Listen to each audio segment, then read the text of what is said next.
Hello everyone, my name is PJ and this is my friend Tyler and welcome back to the Insane Trilogy, part 14. So we spent all of last episode, pretty much, working on the Stormy Ascent.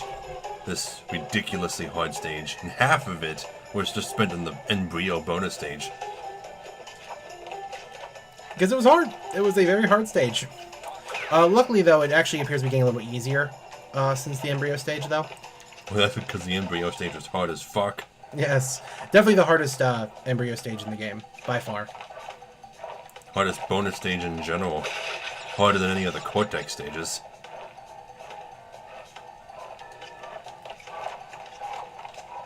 Yeah, but you're right, though. It is really weird how the addition of this stage does add another gem to the gem total of the game. That's interesting. Yeah, I wonder why they did decide to do that. I mean, I guarantee you they didn't change the design of the Great Hall at all. I guarantee you, but... Is it like a spare gem? Maybe like, if you get it, is that one less gem you have to get from the regular stages? Maybe. Can you still get the Great Hall ending? Maybe. I don't know. Does it add to the percentage? We'll have to see when we get to the end. It'll tell us. I mean, maybe the game is just harder to 100% now that the DLC is downloaded. Those two go in at the same time. Fuck. That's, pretty bad. This does get a bit of a, like, you know, fan-created level vibe, though. Just a bit. With some of its cheapness. I said, I spent a little bit of time messing around with level creation games, specifically Mega Maker, way back in the day. Well, actually, back in the day, it's like a year ago. Earlier this year, yeah. And I remember, like, how much, like, research I did, like, on level creation and, like, what actually goes into it and whatnot.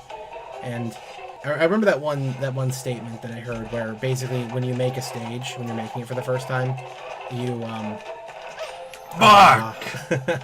you make it you make it easier, and then once you've made it easier, you make it easier like 2 more times after that, and then maybe it'll be easy enough for normal people to do. Because when you're doing it yourself, it's always gonna be easier for you to do it than anyone else you hand it off to. That's not a 100% de facto philosophy. No, it's not. But I'm saying that it's an interesting one, though, that some people would view that way. Because, of course, there's examples in games where that's not the case, especially if you're making something like, you know, getting over it. Yes, where the entire design of the game isn't about making something that's accessible and easy. It's not about that. Of course, there's always going to be things to rules. What's it called? Exceptions to rules. But, in general, when you're designing games to be, you know, not easy, but, you know, fun and maybe not like gut-wrenching or not trial and error based, a lot of the time you do end up having to make your levels a lot easier than what you would initially think you'd have to.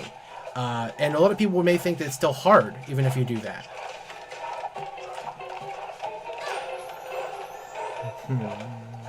Yeah, but I would never say that all games should be that way.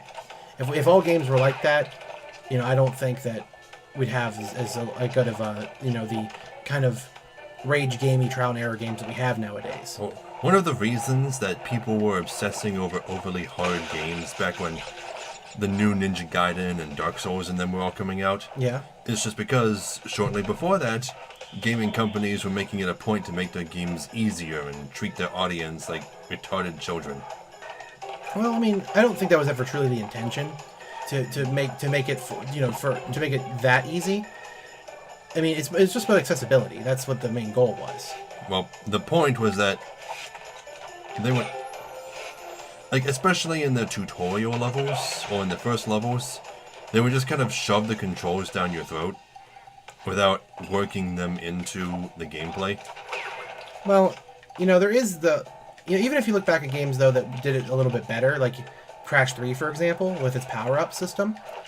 I mean, even that had to resort to just putting signs of the powers to tell you how to do them. Only in the bonus stages. Well, that's what but either way, I mean, why does it have to do that? It shouldn't have to tell you that. I mean, you should be aware of your powers and how to use them, and learn them as you go, right? I mean, it shouldn't have to tell you.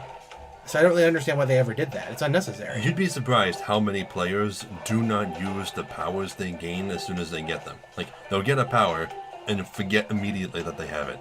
Yeah, but is that good or bad, though? Like, shouldn't the powers you gain be part of your repertoire from that point forward? But it is, though. And That's why they keep dying over and over again until they see the sign that says, "Hey, dipshit, use this power we just gave you." I mean, I get that there are some players that are pretty dumb, but you shouldn't design games for those people. But why not? I mean, they're still part of your target audience. I mean, you want people to be experiencing as many as possible. But people who aren't that though, or even people who are that, don't like feeling like they're being treated like an idiot. Well, then there's always options to skip tutorial levels if you don't want to be part of that or whatever. If there's a required one. There's always, I mean, I know difficulty systems aren't the most elegant way to solve problems, but they do exist, and they are a thing that can be made if you want to have a harder experience. Well, you don't like difficulty settings in games, right? I don't personally think they're a very elegant way to solve the problem. I've always been more of a fan of having difficulty be relative to what the player decides is difficulty. Like, I'm going to play this game without using all these power-ups that I'm given, or I'm going to play Dark Souls by using nothing but ranged weapons because it's easier. I mean, you choose your difficulty, basically, actively while playing. But in all games, that's not going to be the case.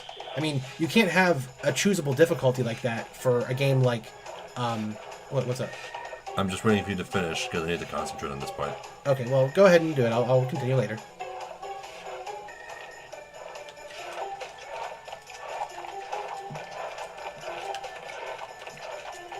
Yes! I made it! The term I usually use for that kind of difficulty is like, I say things like ergonomic, but that's not the right word. It's more like,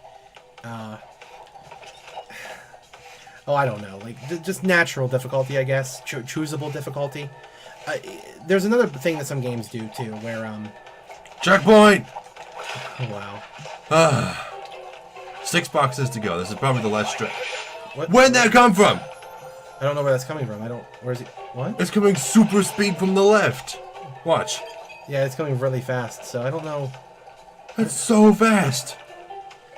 No one can see that coming. That's cheap. But what some games will do is they'll have a thing where after you die a certain number of times, they'll prompt you, like, would you like to switch to easy mode? That's like the most, never do that. Yeah. Just don't. That is the most patronizing shit imaginable. Don't do that. Your actual player is going to feel like a complete asshole now. Because, like, wow, it thinks I'm that dumb and I can't do it. Like, what if the guy wants to just keep trying? What if they're just like that kind of person? That's interesting.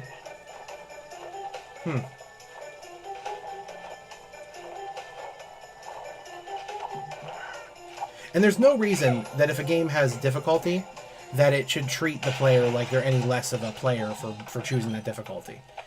Like, for example, what was the one that gave you like a pink bow or something if you chose the easiest difficulty? I want to be the guy. Okay, yeah. Like, that doesn't really make any sense. Like, why would it do that?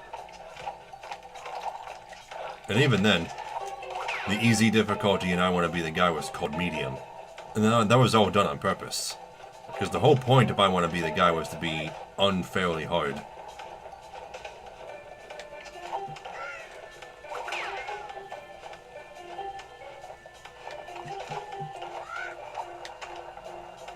We gotta be close to the end. Like, we're actually at the top of the castle. Yeah, we can see the parapets. Yeah. What? Okay, you kind of see how you have to do this, right? Because you're going to have to jump on the first one there while it's actually moving in, and then get the next one while it's coming out. You see what I mean? That's difficult. It's going to be really close, but... The timing doesn't work for that strategy. It has to. I'm going to have to get it as soon as that first one is coming out. Like, be landing on it as it's coming out. Okay.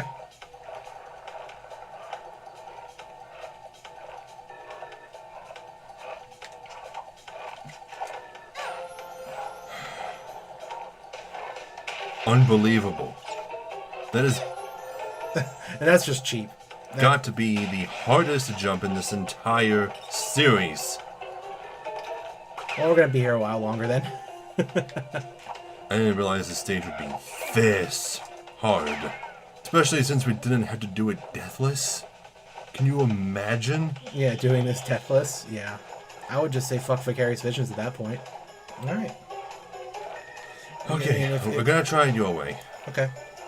We're gonna get on the platform, wait for it to go in and jump off while it's going in, and hope that we land the next one right as it's coming out. I mean, maybe, I don't know, your way might work too. I don't know. No, Coco doesn't jump fast enough. Okay. Yeah, so this timing is going to be really close, though. Like, really close. Yeah. Oh my God! I told you! It's still unbelievable. Okay, what's going on here? That doesn't seem that bad.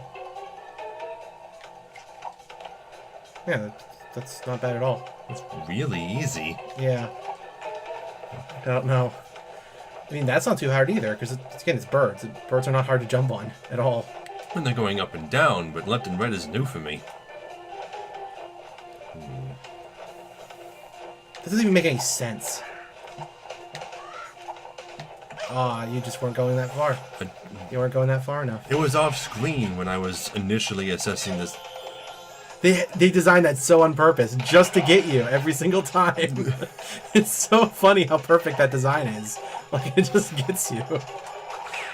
When I was initially assessing the situation, the third bird was off screen. So I didn't know where its range of movement was. No, too early. Just a fraction of a second too early. You gotta be perfect. Yeah, we're not doing the time trial for this. There's no way. No. This would be way too hard. I mean, Kadikarus, good going, man. You know, good that you got it, but... Did he do it? Yeah, he did it. I haven't seen his review of the Insane Trilogy because I was avoiding footage. He did get the all the trophies in this, yeah. So there you go. That's actually not that bad, is it? Seems like it's a lot worse. It's psychologically damaging, though.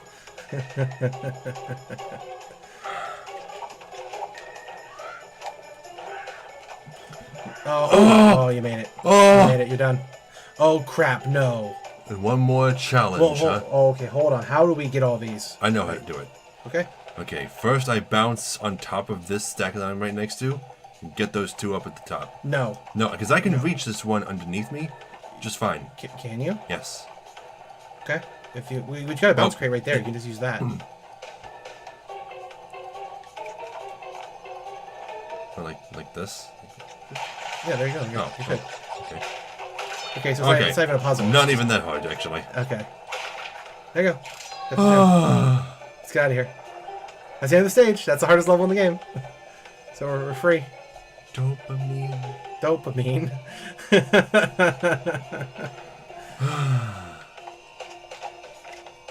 Alright. Yo, so will that give us a... it does. Okay, that's strange. So it does count towards the percentage, I think. Well, it hasn't gone up yet. Oh, no, it doesn't. Oh, it does. It does. What? It's worth 3%? Okay. So it's like 103% in this game now? Is there? Well, we'll see. We'll see. Or does it just alter the formula after you download the DLC? I don't know. I don't know. Well, we still have more stages to go back and get now. But I'm glad to be done with that crap. We beat Stormy Ascent. Yep. Hardest level in the entire trilogy, as far as I'm concerned. Yes, it is. It is by far the hardest. God. So much bullshit crammed into one level. At least you get your money's worth. You do. Like, that's actually... Was that worth $2.99? I think it was worth $2.99. Maybe. Okay, time to warp back to the beginning. Yep. And pick up all the stuff we need to get. So. Every stage... Wait, no, we still have to go get the last killer gem. True. Hopefully we don't need that for this stage, do we? I don't think so. I think this one requires a green gem. Yeah, this is the one where you go underneath, right, at the end of the stage? No, this is the one where you go up. You go up, okay. Halfway through. Oh, you're right, yeah. There's like a little building. Which you don't even need the green gem to get up to those places. No? Speedrunners. But while we were... Now I can actually talk about stuff a little bit easier. Because we were talking about difficulty, and we're talking about how design works and all that. And, you know, how I've said I've always preferred... I didn't hear the explosion. I need to double check that TNT crate. Yeah, it's gone. Okay. But I don't know how you feel about it, though. I don't know. Like, are you okay with like just difficulty modes, or? I am perfectly okay with difficulty modes. I believe that people should be allowed to enjoy a game. Like, you know, like you want. Let's say that you're a fan of a series, right? Mm-hmm. Like Mega Man, for example, mm-hmm. and you love the Mega Man games, but you're bad at them, and you want to beat the newest game, but it's too hard. Because it comes out during an era where everybody is obsessed with really hard games. Mega Man 10, Mega Man 9. So if there's an easier difficulty setting, then you can just play the game, enjoy it your way, and that'd be it. If you get better at it via easy mode, then you can go back and do hard mode. I mean, that's typically what I do in games. I'll pick easy or normal, and if I like the game and if I get good at it, then I'll try and beat it on the hardest difficulty settings. It's like entering New Game Plus in Dark Souls. Things get harder.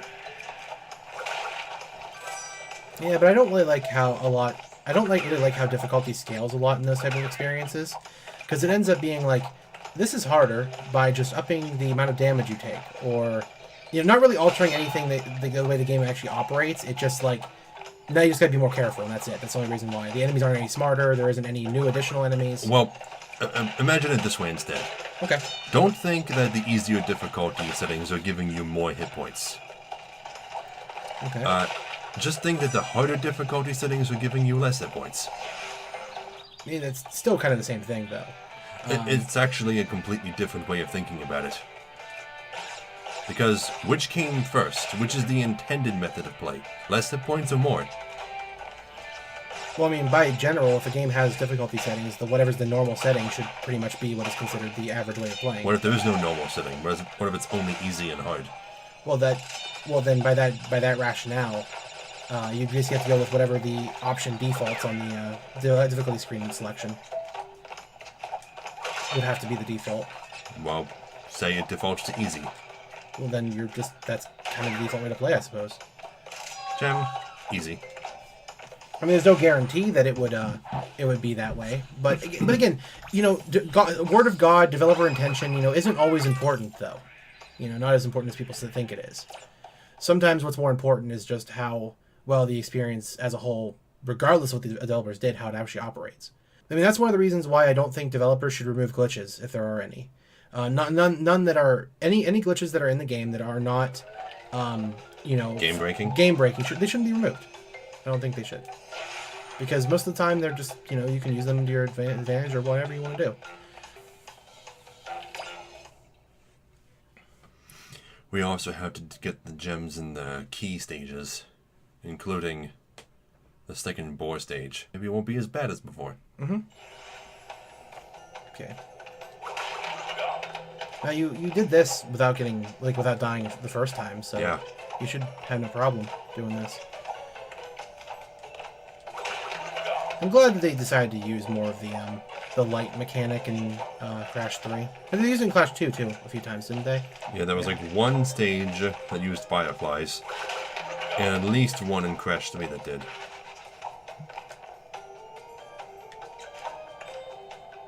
I think it'll be alright still. I don't know if the timing for that is more forgiving. I don't really know, but it feels like it's more forgiving.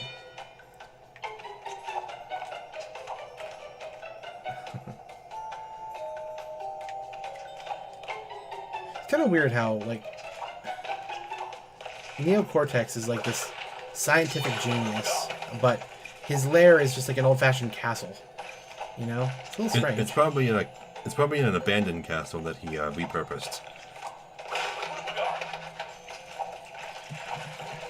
What's up with making villains for stuff like super geniuses anyway? That's awfully a common thing. Well, the rationale usually given for geniuses becoming evil is that they go underappreciated, they have all these great ideas that nobody listens to, or people steal their ideas, or they have very unpopular opinions on how the world should be run. Like Clandestino from The Bluffers, which none of you have ever heard of, believes that the entire world should be industrial and run on oil, even if it means the destruction of all forests and color and whatnot. But that kind of extreme way of thinking doesn't really do anybody any good, though. That's kind of the biggest fallacy with those kind of characters, is that they always assume that their own single viewpoint in life is the only absolute that there is. Well, everybody does. Well, no. I get what you're trying to say with that statement. That's the people do always are going to believe in their own thoughts beyond anything else, but there are those that are more willing to listen to the outside viewpoints than others. Well, there's something I'm saying though.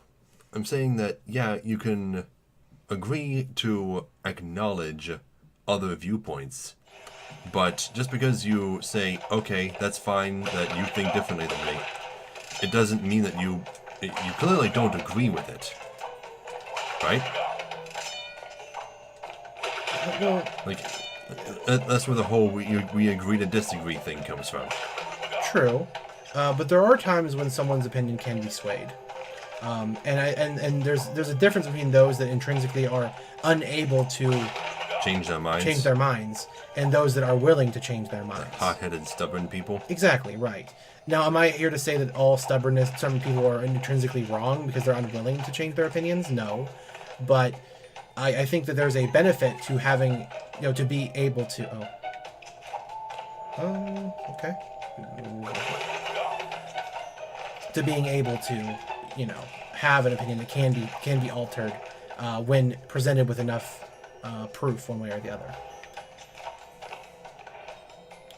Because I think that when you become an individual who's so obsessive with your own opinion of the world, that's when you start getting into conspiracy theory territory, and that's more dangerous than anything else. Aww. Oh well, at least I can do this deathless. Yep. Well, don't forget the boxes in front. Wait, I never got a checkpoint? Oh, I guess I never did. Mm-hmm. Weird, I went so far with no checkpoint? You almost hit one. You were like right before one.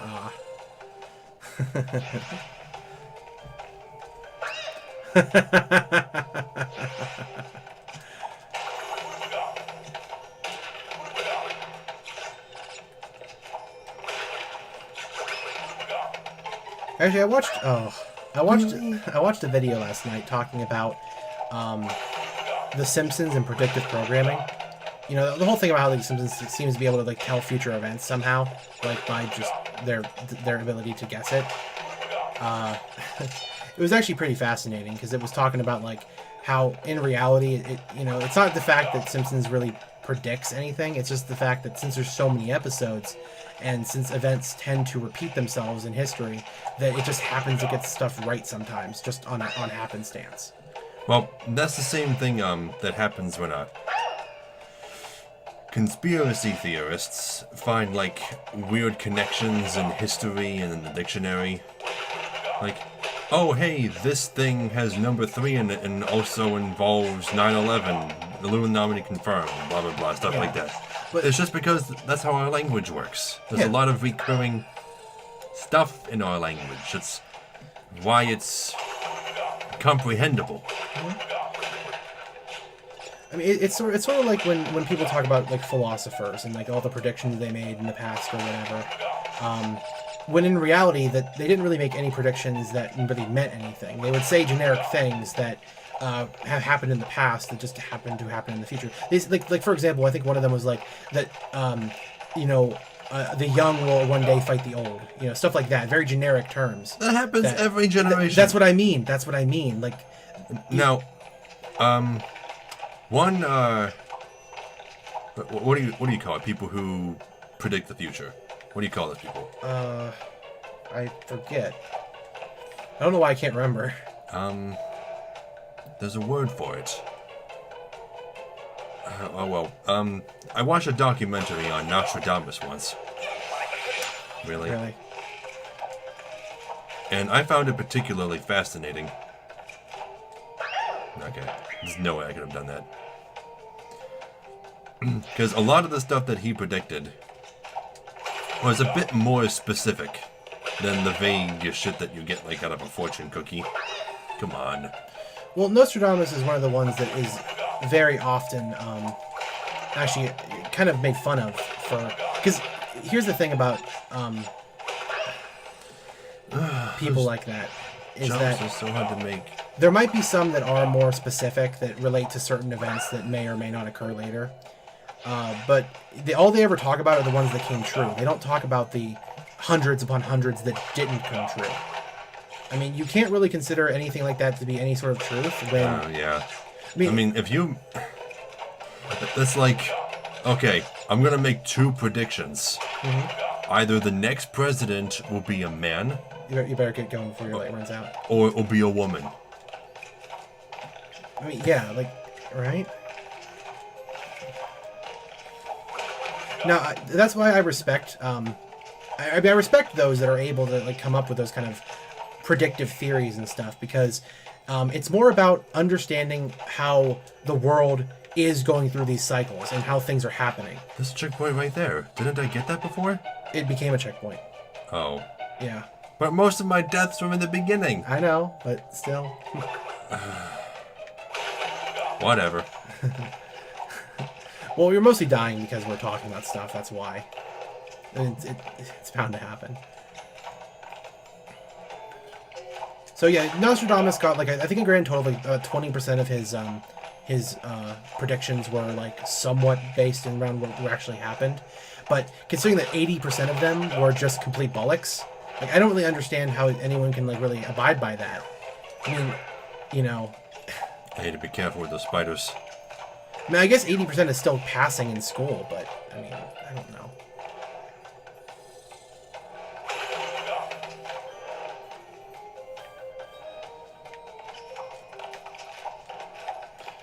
Well, I mixed that up. 20% would be failing, so I think that would be. Well, there's a spider. Oh, okay. Oh, really? You could kind of see the edge a little, just a little. At least I finally have checkpoints now. Yeah, which is good. Now you're messing up those jumps. What's up with that? I can't tell whether or not the guillotines are swinging in front of the platforms or over them. Really? You can't tell? No, I'm having a lot of difficulty. They're behind the platforms. They're between these platform jumps. Yeah, there you go. Okay. Makes it a bit better. Mm-hmm. Now that one's going over it, yeah. So then just change it up. Nope. You know how bad that can be.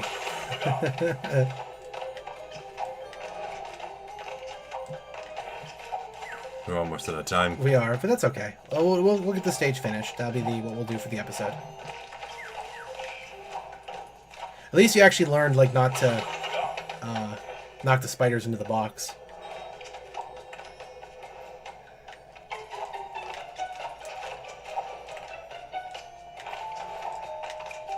Okay, we're close to the end now.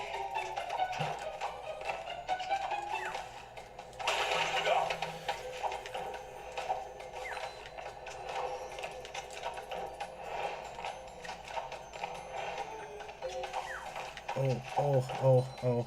Checkpoint. Okay. Cool. You're getting there. I don't know where the platform is. Aw. Well, at least they put one right there in front of the checkpoint.